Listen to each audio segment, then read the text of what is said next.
आसमान अभी भी हल्का नीला था जब लज्जो गांव के कुएं की तरफ चली। उसके नंगे पैर धूल भरी रास्ते पर धीरे धीरे चल रहे थे। वो अपना मिट्टी का घड़ा आराम से ले जा रही थी।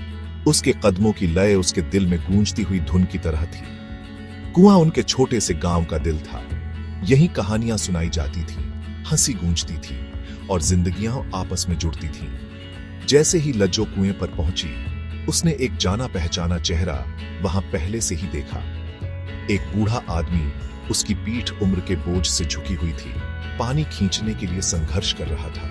उसकी कमजोर बाहें बाल्टी के वजन से तनी हुई थीं। लज्जो ने तुरंत अपना घड़ा नीचे रखा और उसकी मदद करने के लिए दौड़ी। बाबा, मुझे ये करने दीजिए, लज्जो ने धीरे से कहा, बूढ़े आदमी के कांपते हाथों से रस्सी लेते हुए। वो मुस्कुराया, उसकी आंखों के कोने सिकुड़ गए। धन्यवाद बच्ची, उसने कहा। उसकी आवाज उम्र के कारण कर्कश थी। तुम एक आशीर्वाद हो, बिल्कुल अपने पिता की तरह। लज्जो शर्मा गई। वो हमेशा से एक शर्मीली लड़की रही थी। उसका दिल सुबह की ओस की तरह पवित्र था। जैसे ही उसने उसका घड़ा भरा, बूढ़े आदमी ने उसे एक जानकार निगाह से देखा।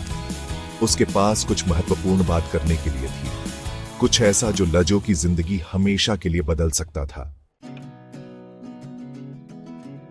क्या तुम मुझे याद करती हो बच्ची? बूढ़े आदमी ने पूछा। उसकी आवाज मुश्किल से सुनाई दे रही थी।